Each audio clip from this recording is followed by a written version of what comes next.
Salam jemaat yang dikasihi Tuhan. Renungan kita pada pagi hari ini terambil dalam kitab Matius 8 ayat 5 sampai 13 dengan tema melayani satu sama lain dengan kasih. Melayani adalah suatu kegiatan membantu orang lain atau memberikan diri untuk menolong dan membantu orang lain. Kata melayani dalam bahasa Yunani diakonia atau diakenin, melayani, diakonus, pelayan. Melayani bukanlah sesuatu yang mungkin mudah, karena jika kita melayani berarti kita memposisikan diri kita sebagai seorang hamba. Sebab tugas seorang hamba adalah melayani, bukan dilayani.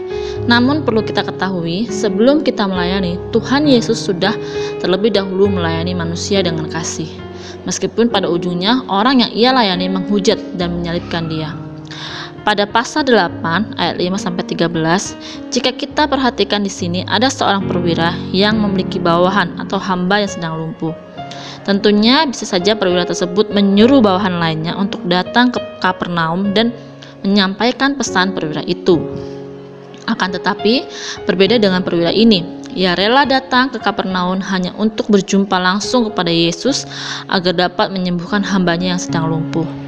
Hal ini menunjukkan apa yang dilakukan oleh perwira itu didasari dengan kasih. Melayani satu sama lain dengan kasih pada Matius 8, dari kisah ini dapat kita pelajari yang pertama, kerendahan hati. Pada ayat ke-5b dikatakan bahwa datanglah seorang perwira mendapatkan dia dan memohon kepadanya.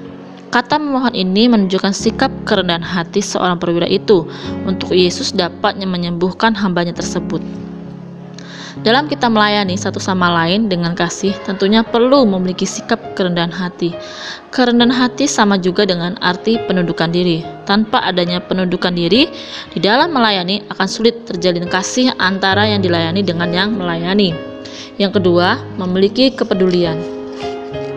Pada ayat 6 dikatakan, Tuan, hambaku terbaring di rumah karena sakit lumpuh, dan ia sangat menderita.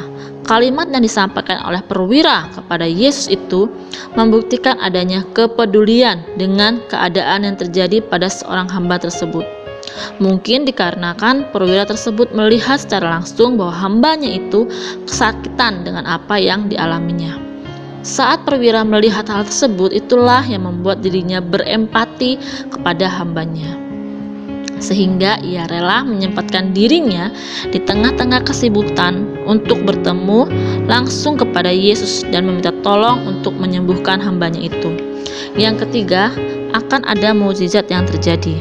Bukan tanpa alasan saat perwira itu menyempatkan diri untuk menemui Yesus di Kapernaum, tentunya dia yakin bahwa Yesus dapat memulihkan hambanya yang sakit.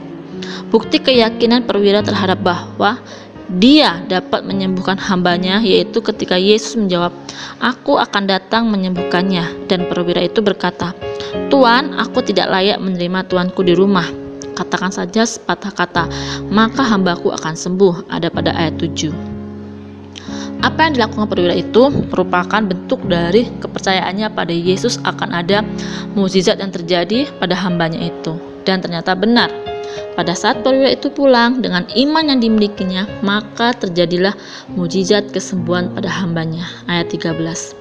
Ketika kita melayani sesama didasari dengan kasih, maka ada mukjizat yang terjadi.